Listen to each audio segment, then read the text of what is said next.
Sebastian Wagner, welcome back. Thank you very much for having me. No, it's always a pleasure. I feel like you've been kind of out of my life for a while, and here you are, you're back in it. So welcome back. I'm coming back with the band, I guess, but thanks for welcoming back. So where have you been? What have you been doing? Because I know you took some kind of time away, and I know we spoke about what you were planning to do. What was the last year look like for you?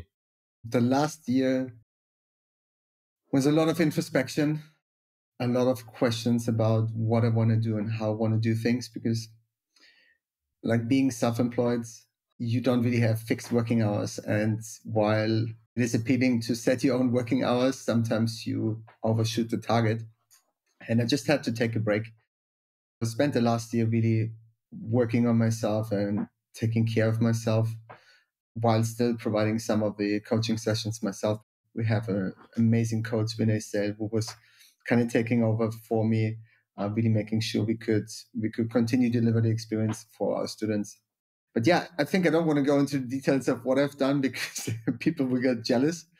But it was good. I got around quite a lot. The two most important outcomes from the last year was my wife and me have been really putting a lot of energy into our marriage and just creating a very beautiful container.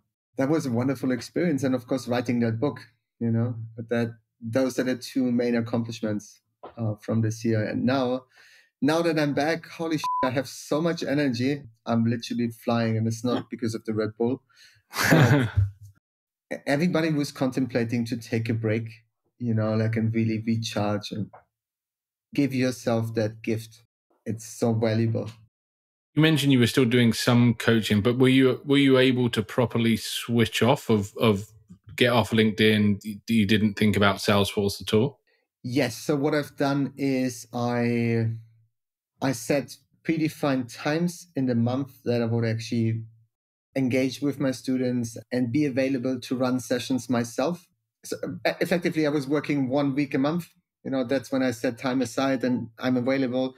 You can call me anytime. This is where we can book sessions. And then I had like 1 day a week where I would go in, check my emails, and also make room for our clients that would sit the exam, because that's a big deal for them. So it was not like I was completely off the face of the earth, but I was very smart and strict of how I managed my time and energy. Yeah, nice. We're going to talk about your book, but you've been in and around this space for a long time. Obviously, a year to kind of focus on other things, other important parts of life. But now you're back in the world of architecture and not so much on projects yourself, but you're back into the world of coaching and guiding and obviously providing content for people on that journey. Do you think the role of an architect is easier or harder than back when you were, delivering projects as an architect now? I say both. No, isn't that an architect answer? Depends. No, because it doesn't depend, but it is. There are two sides to the reality in that we're living today. On the one hand, yes, there's more technology. There are more capabilities of how you can actually solve a problem. That's where it has become harder, because there are many more options. You need to have a broader perspective and understanding. And that's one of the reasons why I actually wrote the book, but I'll touch on that later. So more technology, more complexity, bigger understanding necessary. And at the same time, I think it has gotten easier in a sense of architecture as a role, as a discipline or as a craft has significantly matured. And over the years, a tremendous amount of materials has been published, like books, videos, blog articles. There's no problem that you cannot solve by actually Googling it and doing your homework and doing your research and testing and playing around. I remember when I started in Salesforce in 2008, like I'm a dinosaur, there were like only very handful books. Sorry, not even books, but like just blog articles by community heroes that were kind of plowing the way for all of us. And it was really hard to find the information. Now there was a really active forum like developer.salesforce.com where things were happening, but we didn't have as much support, so we needed to figure a lot of things out. And now Gen AI, as a research tool, takes away a lot of the guessing, and helps us if we use it if we really utilize it as an assistant and as a tool that can make us more productive and can help us to validate ideas and explore newer topics. I think it has gotten easier in that regard. Mm-hmm. What about, like, one thing I think I used to see a lot of back in the day, like when I first started recruiting in the Salesforce space 10 years ago, and then probably for the next 7 years or so, I think it continued, you'd see a lot of people calling themselves architects, but weren't necessarily doing that role on a project. I think people, as soon as they were doing some solution design, they were giving themselves the technical architect or solution architect title. Do you think the actual role of an architect has become a lot more defined and a lot more appreciated over time? And because I'm not seeing that so much now, like I think people are having to make that step up, like genuinely, rather than just giving themselves a title these days. I think the expectations towards the role have grown because there was clearly an oversaturation of the architect job title in the market. And as with everything in life, pendulum goes in one direction and has to swing back. And I think we're now in a healthy spot, from what I see.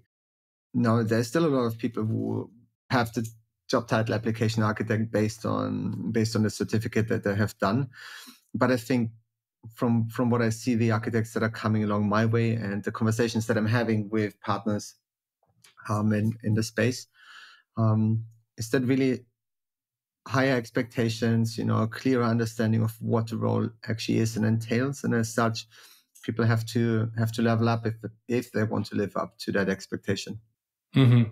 Yeah, for sure. So let's talk about the book then. What was where did it come from, the idea, and what did you actually get out of the journey personally? Like because I know from what I hear and having spoken to people before about it, it's a grueling process, right? And it's not, it doesn't make you a millionaire overnight, as far as I've been told. So what was the journey for you with writing a book? I don't even know if I will become a millionaire in my lifetime by writing books. Certainly not overnight, and maybe not in my lifetime. But I have to say, I really enjoyed the process of sitting down and writing the book and condensing my thoughts and really having healthy and lively discussions with a lot of, by now, my friends, like people that have gone through the program, that I have built a personal relationship with. All of them have heavily contributed to the book through their time and their insights, and sometimes a little bit harsh feedback. But I loved it. And like, having done it now, I had to take so much out of the book that that I have enough to write 3 more books, which I'm going to do. But I had to promise my wife I'm not going to start this year. But now, coming back to the origin actually of the book, I spoke about Vinay earlier, who joined FlowRepublic as a master coach. And when I was like, how are we actually going to announce that you're now joining as a coach? How can we use that traction? How can we also create some buzz and some value for the community around it? And the original idea was, let's write a series of LinkedIn posts, on what are the critical architect skills. Having started with the outline, it soon became clear that LinkedIn posts wouldn't be sufficient of what we had actually opened up as an idea. So the LinkedIn post turned into the idea of a LinkedIn article. It turned into the idea of like blog posts, so it just grew with time as we explored those topics in more depth. Because what's in the book is a lot of the soft skill aspects that have been part of our coaching program. And it's pretty much the success formula, and I think I have actually underestimated of how much of that stuff we do in the coaching. So we kind of got surprised on a continuous basis, because there's a bias called curse of knowledge. Once you understand something, once you have learned something, you cannot imagine how it is not to know it. So we had to do a lot of reverse engineering, and we were digging deeper into that rabbit hole. We uncovered more details. So the next evolution from blog articles was like, hey, let's put it up as an ebook, a free ebook to share with everybody. And that kind of was the plan till August, before I went to a workshop. The facilitator was like, so you wrote a book, why don't you publish it? And I was like, because I kind of wanted to do like an ebook and make it available for everybody. It's like, no, that, actually go all the way, just bring this to completion and really pour your everything in. Because with an ebook, it's like, oh yeah, you publish it and like you put it online, you do a little bit of promotion and it's done. Mm-hmm. And he was right in that sense. So the decision became clear to actually publish it, or do the self-publishing, to adhere to the timelines that I had set in my mind. I came back from that workshop and I got an editor, I got a designer. Like we really took it up a notch, and created now what is available on Amazon and on Kindle. And the price that we've put out is not for me to make myself rich, but really to also reflect that there is a value to it. At the end of the day, the biggest value for me was writing this book and discovering how much I enjoy the process. I wouldn't mind giving it away for $1, but then at the end of the day, as a reader, like, how much do you value something that is only priced $1? There's a perception of value associated to it. So it's $9.99 on Kindle, and like $19.99 for the paperback version. Mm-hmm. So, and just for people listening, like, this isn't a technical book, right? You're not like talking about the technical aspects of being an architect. There's 7 mission critical skills that you detail. So tell me a bit more about those. I'm going to start with the last one, because we touched already on it a little bit, in terms of taking care of your well-being, your physical and mental well-being. And what happens to a lot of people, and what I see very often in the coaching program, is that people are not smart in how they're managing their time and, more importantly, their energies. Like, on top of my head, I could tell you 10 names that, regardless of better suggestions from us, just went in, studied 7 days a week, multiple hours a day, and did this for like multiple months. Mm-hmm. And I get on a call with them, and it's like, hey, how are you doing? It's like, I'm done. Like, I don't want to do this anymore. And it's like, tell me, when did you take the last break? Like a couple of months ago. And it's like, okay, so what do you actually do on the weekend? Yeah. I study. So you're telling me you go all in, but there's no way for you to recharge. So since this is such a prevalent problem that we constantly encounter, like, when I say we, like, when I did the outline, then I dove deeper into that. That's why we really wanted to hit this home. And what I've done is I teamed up with Sean Daughtry from the 555 Club. He's a mental health coach. Okay, so he has a program. You can check it out at 555club.co.uk, where he facilitates a 15-minute session 5 times a day, 5 times a week.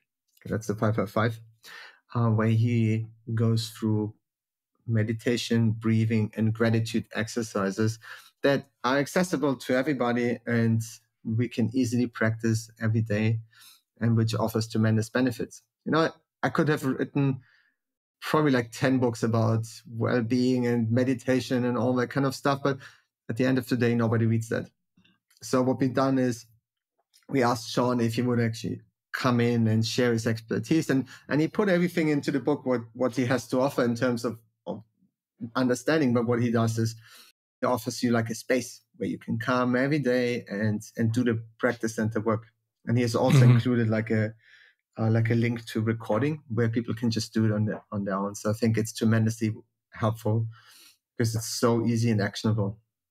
Now that's the well-being part. And now coming to the skills that are a little bit more architect-centric, it's not a technical book, and at the same time, it is absolutely technical. Because what we need to understand and recognize is that technical skills are a higher level skill, you know. It's like, oh, you can design a data model, you can design an integration architecture, whatever you're designing, that's a high level skill, but it sits on top of a stack of other skills. I'm just going to go randomly through the skills in the book now instead of going in the order that we've covered it to exemplify this a little bit better. So let's take designing a data model, which is probably the most technical thing. First of all, you actually need to understand what the business does.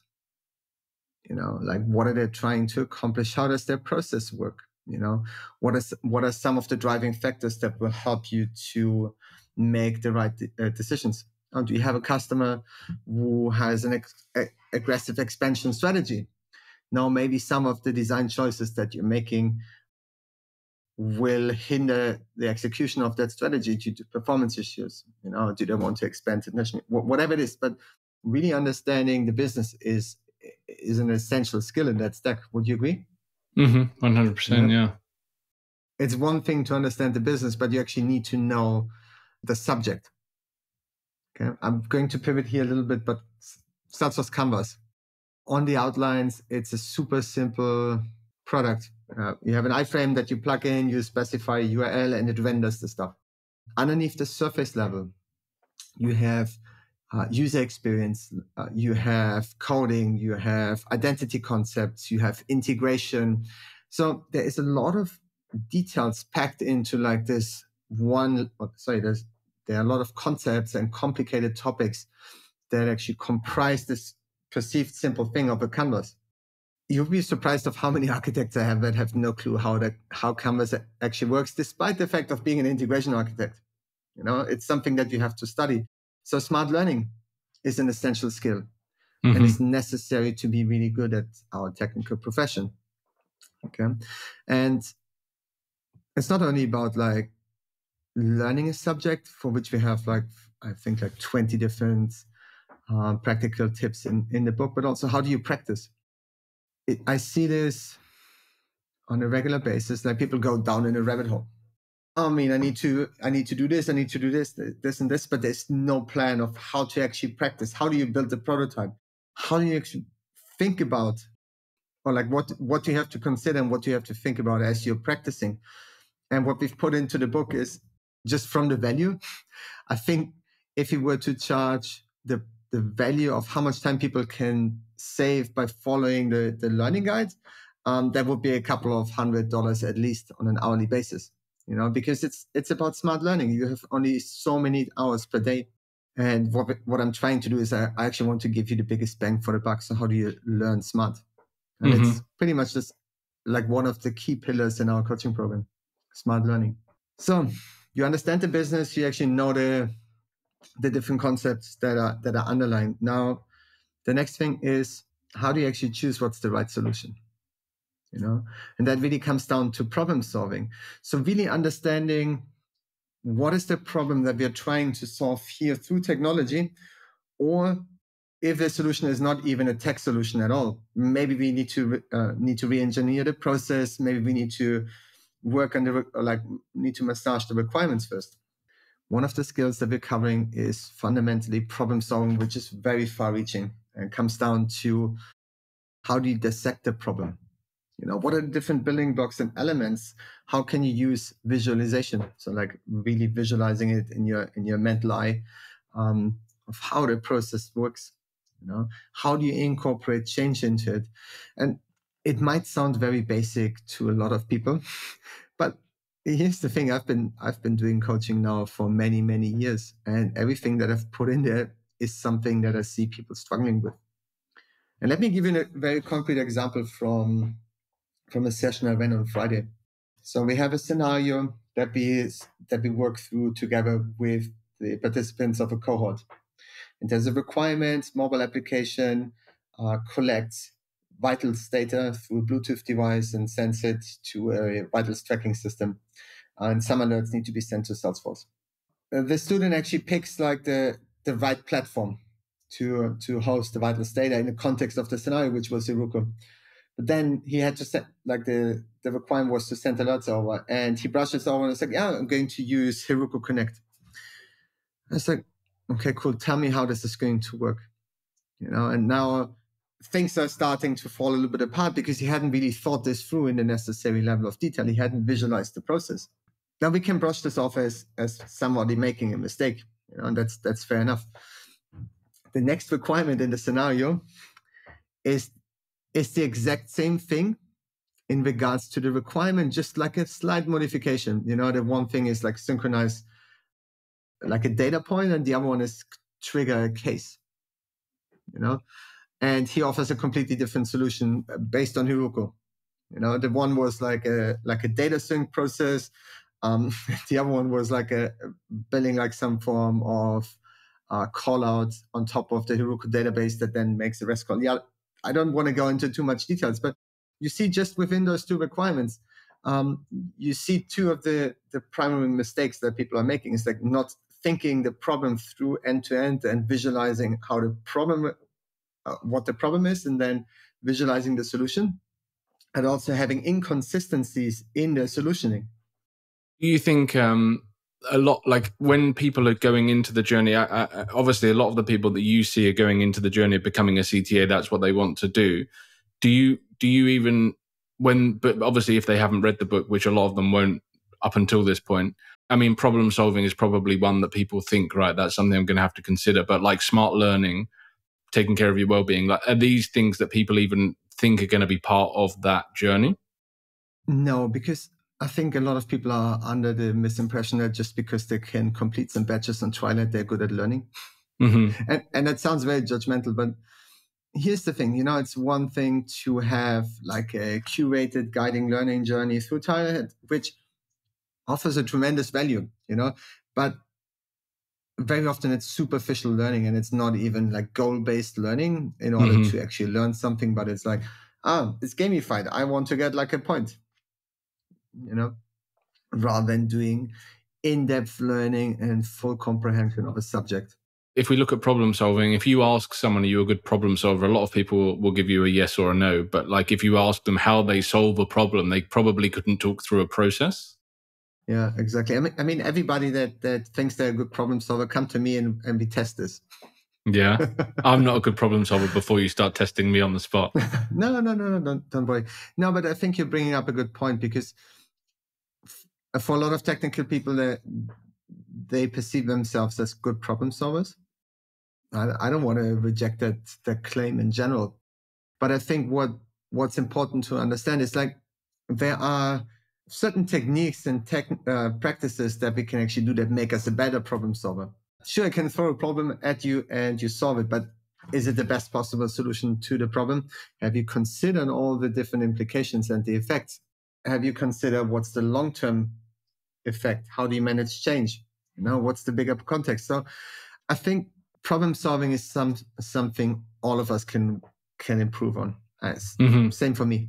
The point there you mentioned, like, have you considered the other options? Who have you consulted? That kind of thing, like that. I guess there's other points that some of the other 7 which lead into nicely with our collaboration, but also I think open-mindedness. Yes, let's take open-mindedness first. So now let's assume you have come up with a solution. Okay, I see very often people experiencing as imposter syndrome, not trusting their own abilities. And this chapter is certainly not about imposter syndrome, but it is about how can you trust your decision-making process better. Let's say for your solution, you've come up with 2 options. How do you choose the right option? How can you trust that the choice that you're making is a good one? So I've put together a lot of examples, like what are some of the cognitive functions, so the stuff that happens in your brain during the decision-making process that might sway you into one or the other direction. I'm talking about cognitive biases. It's probably one of my favorite topics on the planet. Like what are the what are the mental shortcuts that are taking place in our brain that influence how we perceive and process information and how we act. But I put like a selection of the most important biases in that actually help you to go back and look into your decision-making process and how you arrived at the solution for the problem to double check. And Emily McCone gave a beautiful contribution, which I really like. Detach yourself from your solution. Like, you are not your solution. But so how do you overcome this imposter syndrome, and how can you gain confidence in the decisions that you're making? And also not knowing what you don't know, like creating more certainty. How do you deal with uncertainty? And on the other hand, not being cocky and overconfident and being emotionally attached to the solution that you're creating. So that's kind of what we wanted to do with open-mindedness. Now, we understood the process. We have the necessary knowledge. We kind of came up with a solution. We used open-mindedness to evaluate that, so we can trust in our solution. Now let's come to collaboration. Oh, I have a solution. Let me actually discuss this with my colleagues. And let's assume, despite reading the book, your solution is maybe not optimal. Okay. And you're putting it out, you're having a discussion with your colleagues, and anybody who has worked in consulting probably is like, yeah, how do you serve a sandwich? Like, how do you give constructive and polite feedback? I haven't written about this at all. So what my proposal is for collaboration, in addition to constructive feedback and to how to be a good teammate, I don't want to neglect this, be more direct. And where this came from is when I'm dropping into sessions that the cohorts run on their own, there's a lot of beating around the bush. Even so, somebody actually made a really stupid mistake. It's like, yeah, I think this was not really the best solution. And they just talk for 5 minutes and trying to be as polite as possible, not to tip on anybody's toes. And they're wasting 5 minutes, So I think the editor removed the line, like, be tough, but don't be an asshole.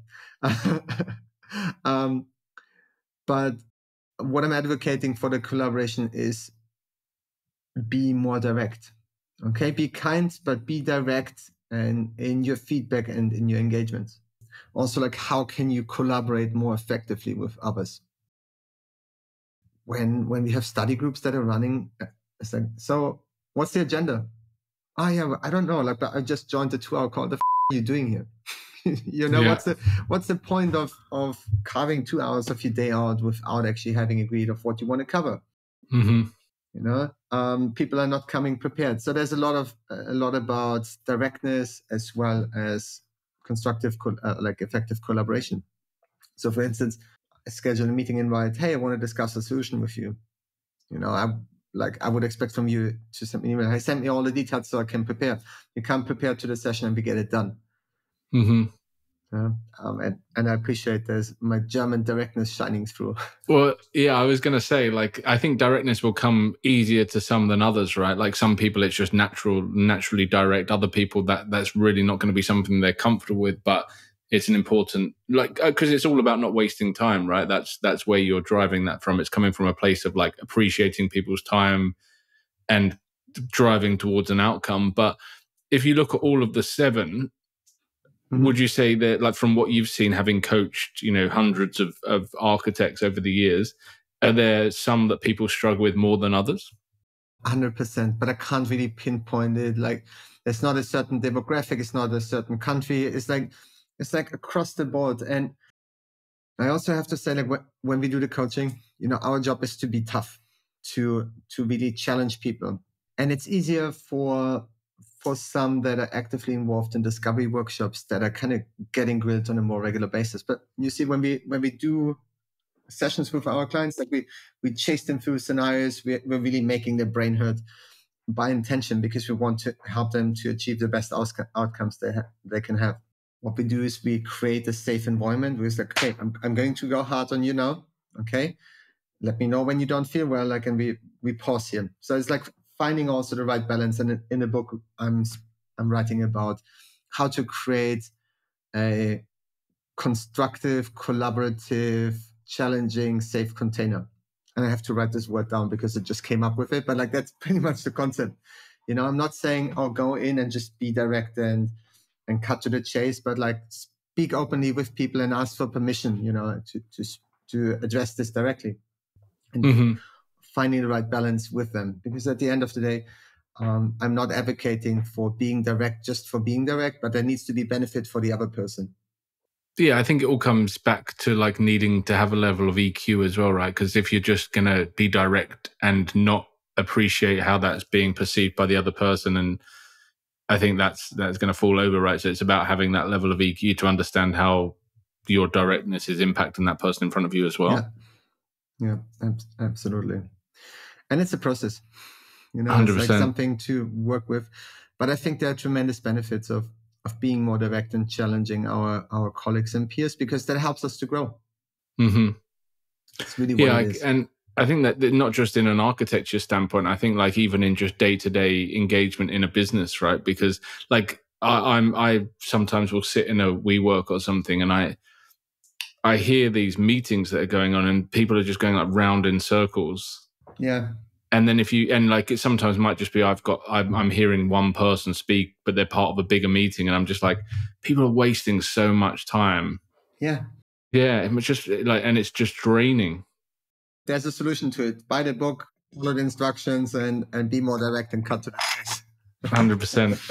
Now you're like massive into soft skills, like and understanding, like biases and all of these things, and I think like you're kind of next level thinking in that space in terms of what a lot of people scratch the surface, but you go deep.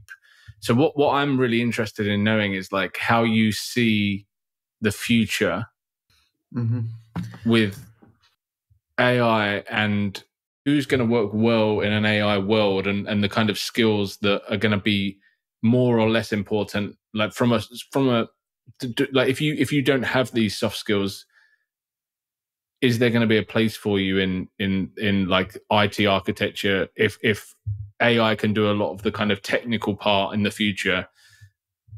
Like what is the risk of people not investing in and not going deep in soft? Before I answer that, let me just cover the last skill that we haven't covered, and that kind of feeds very nicely into your question about the AI future, because we spoke about collaboration, directness, and kind of finding the best solution as a team. The last part is, how do you actually communicate that solution? Technical storytelling. And I labeled this on purpose technical storytelling, because if you go on the internet and you Google storytelling, you get bombarded with content on marketing and sales, and half of it is just crap anyways, because it's a very easy way for content agencies just to push out content with very little meaning. So what a lot of people are struggling with is clear and concise communication. Like, how do you explain a requirement? How do you explain your solution? And how do you justify it? And how do you bring all of this together? So I've dedicated an entire chapter on a very basic structure. It's like, I suggest to, because, what's the problem that you're trying to solve? What's the requirement? What's your solution, and why is it the right solution? It's so that simple that it keeps on surprising me that people actually don't use that. So from an experienced architect, I would expect that this is kind of ingrained. But the amount of time people are rambling on, not getting to the point, or just like throwing one-word answers, two-word answers at you, like, this is not storytelling. You're not clearly conveying the necessary information that will get buy-in from the audience. And with the coaching, when we do solutioning work, yes, there is a solution key that we prepare, in the sense of, hey, for this requirement, this is a good solution. But somebody might come up with a different solution based on how they interpret the requirement, and even more important, how they justify it. And there is a spectrum of solution options within the coaching program as well as in the real world, and if it is right or wrong, if it resonates or not, very much depends on how you're framing it, how you're actually telling the technical story, and how you're arguing about it. So that's why technical storytelling is in, and this is really about. So if you look into how we build up to all of this, if you want to solve technical problems, if you want to be really good at your technical skills, all those fundamental skills is actually what elevates you from the rest. 100%, yeah. And now that's what I said. Hey, I think this really leads nicely into your question. It's kind of hard to predict the future, obviously, and I have some mixed feelings about AI, because if I look into CapEx, so the capital expenditures, what all the companies have invested to build up the AI infrastructure, and they've acquired profits or incomes over 10, 20, 30-year period in a foreseeable changing interest environment. I don't know if it's going to be as glorious as we're hoping to, because a lot of the companies might fall out. Anyways, hard to predict the future. So let me give you a little bit more of a general response. Everybody can read the documentation, Everybody can go and click through like guided instructions.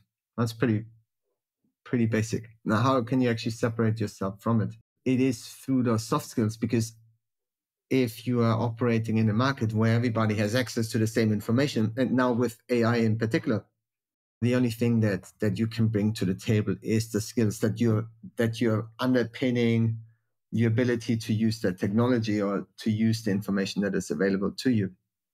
And I had a conversation with Ian Gotts from Elements Cloud, and as we were preparing for the interview, he's like, "So, tell me, how's this related to Agentforce? Because people are all hyped about Agentforce, and we need to talk about this." And I think he had a good point, because there's a lot of interest and hype around it, and everybody's jumping down on like whatever the next AI thing is, and they're leaving behind all the shit that they actually need to sort out and they need to learn and master if they really want to become good. All that to say is, I think AI is a tremendously helpful tool, like for me and for the architects that I'm working with, as a research assistant. It's absolute crap if you need to have reliable information. And how do you know if it is reliable information? Only if you can critically examine of what the AI is actually giving you as a response. It's a shortcut that gets you a little bit closer to the goal, but you have to walk the way to the end. And now, in regards to how to implement AI, how is that relevant? If you don't understand the business, how are you supposed to actually design a solution in the first place? Yeah. If you don't understand, or if you haven't learned the ins and outs of a certain AI technology, how do you design the right solution? With so many different AI options or technologies in place, how do you choose the right one? So that comes down to problem solving, understanding of what are you actually trying to accomplish, and taking all the different factors into consideration. And now I don't really want to go back up through the stack, but you see, that's really what it is. Yeah, 100%. You need to look at this more from a holistic point of view, and like an onion. At the core of the onion is your soft skills. For me, it's just super fascinating. Like I loved designing architectures. I absolutely love being hammered in discovery workshops when the client was chasing me like through their problems, and like we just had a whiteboard and we're standing at the whiteboard and ideating. I loved the tough conversations. I loved all of that, But at the end of the day, for me, I find the human mind even more fascinating than technology, and a lot of the stuff that I'm focusing on today is because it allows me to actually geek out on all that stuff. You see, like my bookshelf, I would say like 70% are on psychology, neuroscience, and like all the soft skills, because I find it so fascinating that this is what I do now.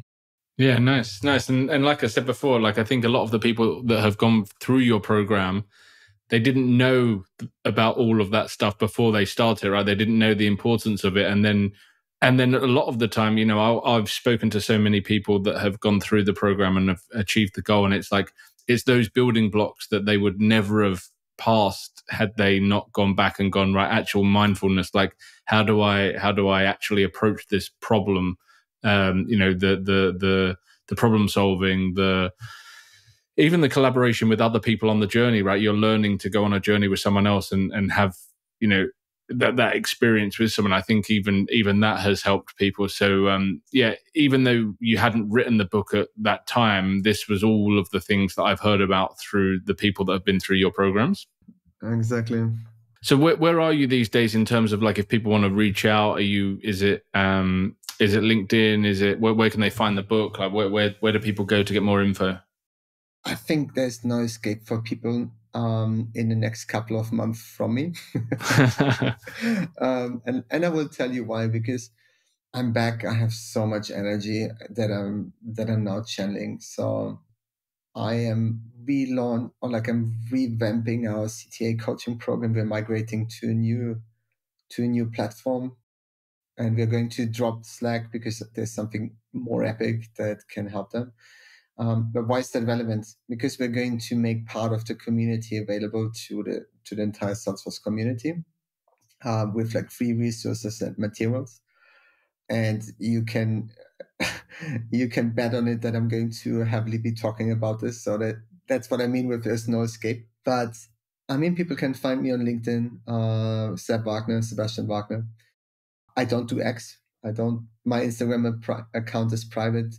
But if you're interested in the book or the coaching program or what we're up to, I go to FlowRepublic.com and just subscribe to the newsletter or even apply for the coaching.